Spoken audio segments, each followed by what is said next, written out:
Alright, so this is our model, Chelsea. She was friends with Jaylee, my student, and they drove up together all the way from Mississippi to see me. So when I sit down with a student and I'm teaching them one-on-one in a seminar, I always want to see what their process is first. So I let Jaylee kind of take over, and the first thing that she likes to do is eyebrows, which is very interesting because I do eyebrows last. But that's okay, I love learning from young artists as well. Now, she wanted to do an extremely smoky eye. She wanted to learn how to make something really pop on camera. So I asked her if she would prefer me doing one eye and then her doing the second eye, and she did. So the first thing that I'm using is the Kevin Aucoin Sensual Skin Enhancer. Now this is a great shade range for medium, olive, and dark skin clients. So I love using this on black girls. Now I'm using this all over the lid, and then the next thing that I'm doing is I'm using a cream waterproof eyeshadow base on the lid. Now I'm blending that out with a synthetic brush, and then I'm popping a little bit of highlighter on the brow bone to set it.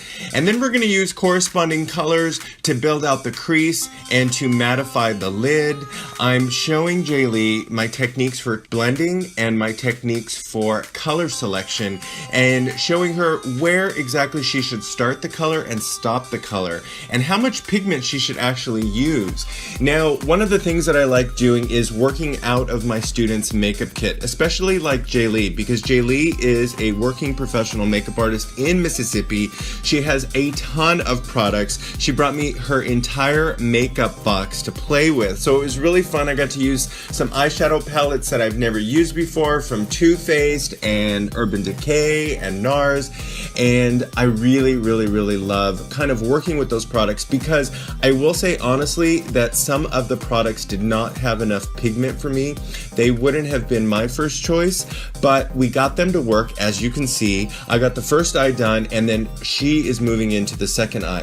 So I step in as she is working on her second eye, which is a mirror of the first eye that I showed her how to accomplish. And I absolutely love teaching one-on-one like this. This is like training that you will not get in a makeup school or by going to a class where there are maybe 50 or 100 students and you're watching a demonstration on stage.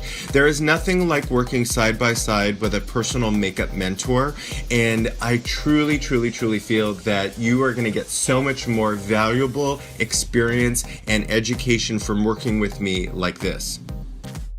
The next thing we do after eyes is always move on to foundation. I'm asking Jaylee to actually show me which color from her box she would like to use for her client Chelsea, and then I give her some pointers on color foundation theory and how to match to the neck and the chest, and then she moves into blending with her favorite brush. She did a great job of blending. If you guys want to see how I color match and what my pointers are, there are videos that I will hyperlink down in my description so you can check those out. Now, once foundation is complete, we move into concealer. I always like using concealer after foundation, and I'm letting Jaylee show me which concealer she would like and how she would clean it up. She did a great job of blending it out. My only suggestion would be, I thought that this client would really benefit from a color corrector like the Urban Decay color corrector in Peach, and I'm showing her how if you blend a little bit of color corrector on underneath the eye and then apply a fuller coverage concealer like the Kevin Aucoin Sensual Skin Enhancer that I used on her eyelid base, and then use a blending technique between the brush and the sponge, this is going to give her a perfect flawless finish. And if you look at the difference between the two, you will see a much more perfect look on the right.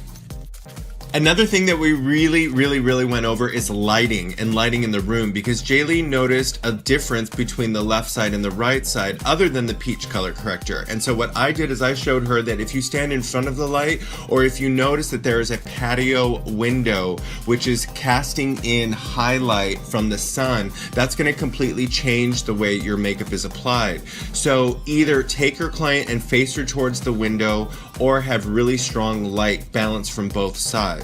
Now, if you want to see any of my lighting techniques or tools that I recommend, in the description down below, I have all of my YouTube and lighting setup for clients linked through Amazon if you'd like to purchase for yourself.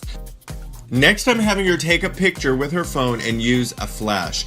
This is going to completely alter the way that your makeup looks on camera. So it's very important to use a camera, a point and shoot, or your phone with a flash to see how much desaturation happens from a bright spotlight on the face.